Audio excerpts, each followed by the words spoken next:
We are very fortunate in this community that WHAS 11 covered him from his very first visits in the early 1960s right up until his last one, 1967. That was 1 year before he was assassinated. His visit on March 30th, 67 was a remarkable day. I was able to retrace it with the people who made it happen. Louisville, the summer of 2020. Louisville, the 1970s, the protests over busing and integrating our schools. And Louisville, March 30th, 1967, protests, the push for our city to open its housing to blacks in all neighborhoods.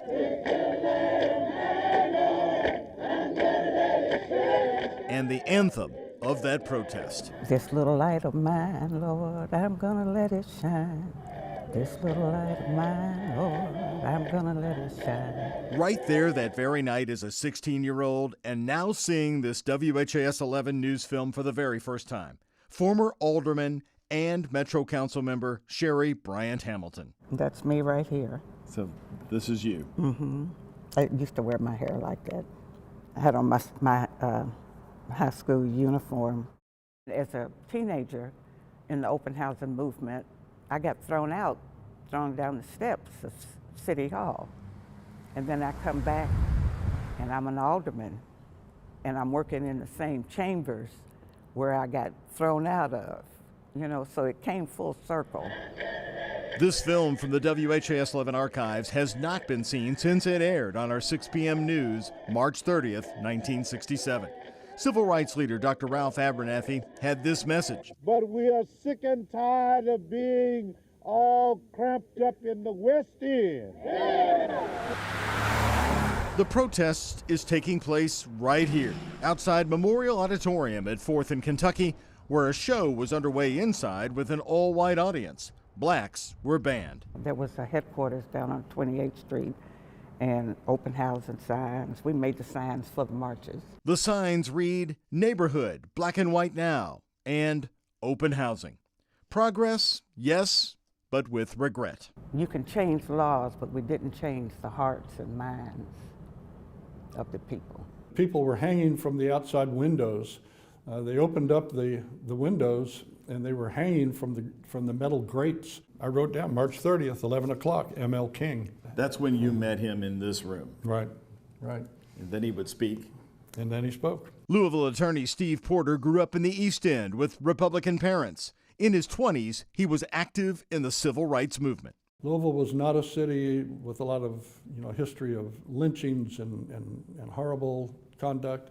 It was polite racism. He went to Alabama for the end of the March on Selma, and it was he, as a U of L law student, who got to Dr. King's brother in Louisville, A.D. King, and invited Martin Luther King Jr. to speak at the U of L Law School. Was it a tense situation on March 30th, 67? Not on the U of L campus. No, the U of L students were eager to hear him and were very supportive. There was no protests at all. What did King say? U of L told us they had never seen any film of it, but WHAS 11 was there in the room, and we just found the clip that aired on this station that day. Here's the entire 1 minute and 2 seconds that were broadcast of what he told the students, a close-up of King standing at the podium in the Law Auditorium. And we can look in all of our major cities, and we see that one of the major problems is a problem of segregated housing. This is what the demonstrations are all about in Louisville right now. And I think that is no greater danger facing our nation than the constant building up of predominantly Negro central cities ringed by white suburbs. This does nothing but invite social disaster. And this is what is happening in all of our major cities in America because of the adamant refusal on the part of all too many whites to make open housing a reality so that persons can live on the basis of their desires in any area and in any community. But all of this reveals that we have a long, long way to go. I think he saw Louisville as being a little bit in between, still with a lot of problems, no doubt about that. How did you feel afterwards? just amazed that I was involved, that I was that close to him. He warned us. We showed Pastor Bruce Williams of Bates Memorial in Smoketown our film. Sick and tired of being all cramped up in the West End. I think he was talking about what Louisville is still dealing with, and that is the lack of attention to West End part of town. The lessons from 1967 and these words. We have a long, long way to go. Him coming gave hope to people who were struggling, but him coming also was an indictment against the way Louisville is. And I think even more important is that we've had some progress in the area of our own understanding of how to address the issues that he addresses in the speech that he gave. Was your mother saying, Cheri, go on out there. There's another protest there tonight. Go, you need to be there. We went as a family. So she was my role model. The impact of the many visits to Louisville of Dr. Martin Luther King Jr. It influenced the whole rest of my life, my career.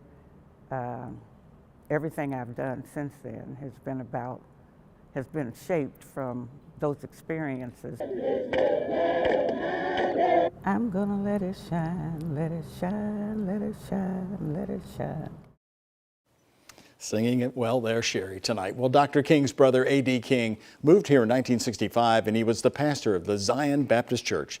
He also reinforced his own home in West Louisville because of the constant threats when King visited.